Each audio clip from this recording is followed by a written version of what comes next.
Kewajiban Muslim terhadap Al-Quran. Assalamualaikum warahmatullahi wabarakatuh. Hamdan wa syukran lillah amma ba'du. Pada kesempatan kali ini kita akan membahas tentang kewajiban seorang Muslim terhadap Al-Quran. Apa saja kewajiban kita sebagai seorang Muslim terhadap Al-Quran akan dijawab pada video kali ini. Tapi sebelum dilanjutkan, jangan lupa like, komen, dan subscribe channel Kelas Belajar Al-Quran.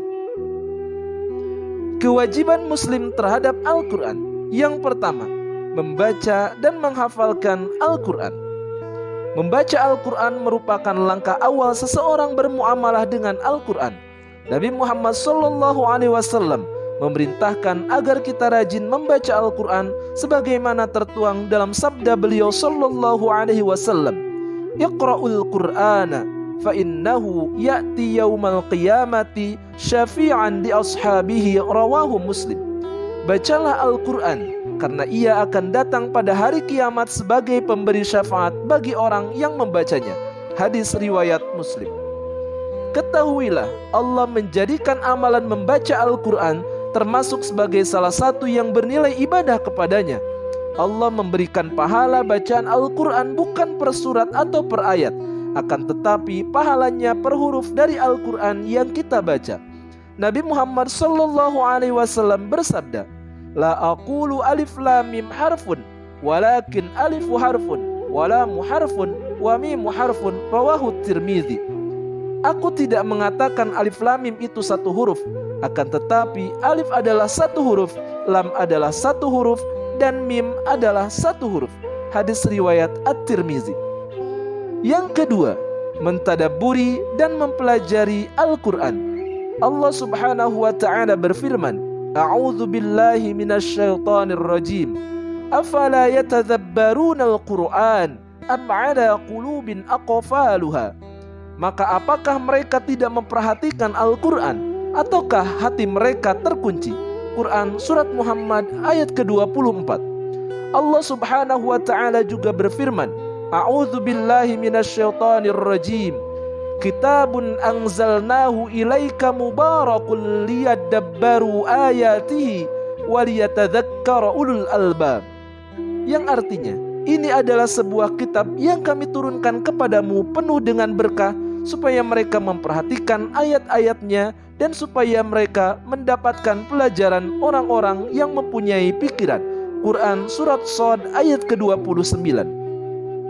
Yang ketiga, mengajarkan Al-Quran.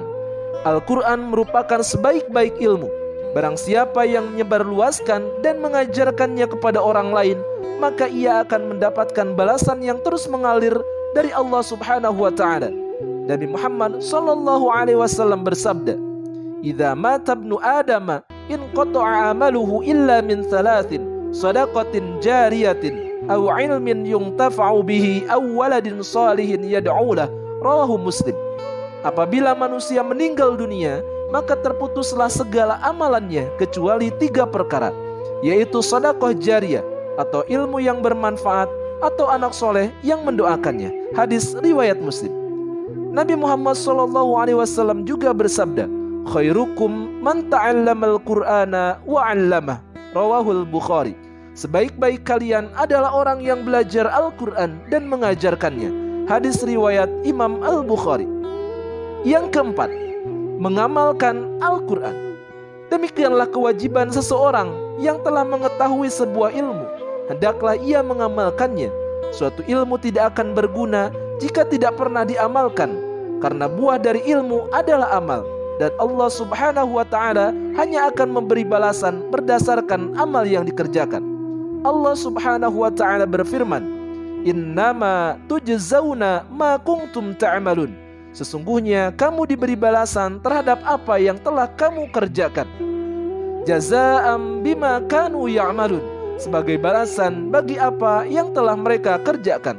Quran Surat Al-Waqiah ayat 24. Berkaitan dengan seorang ahlul Quran, sahabat Abdullah bin Mas'ud pernah berkata, pengemban Al-Quran harus bisa dikenali saat malam hari ketika manusia tertidur lelap, saat siang hari ketika manusia berbuka, dengan tangisnya ketika manusia tertawa, dengan waroknya ketika manusia berbaur, dan dengan diamnya ketika manusia larut dalam pembicaraan yang tidak bermanfaat, dengan kehusuannya ketika manusia bersikap angkuh, dan dengan sedihnya ketika manusia bersukacita.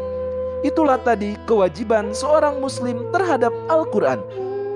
Sekian, terima kasih. Hasbunallah wa ni'mal wakil. Billahi taufiq wal hidayah. Wassalamualaikum warahmatullahi wabarakatuh.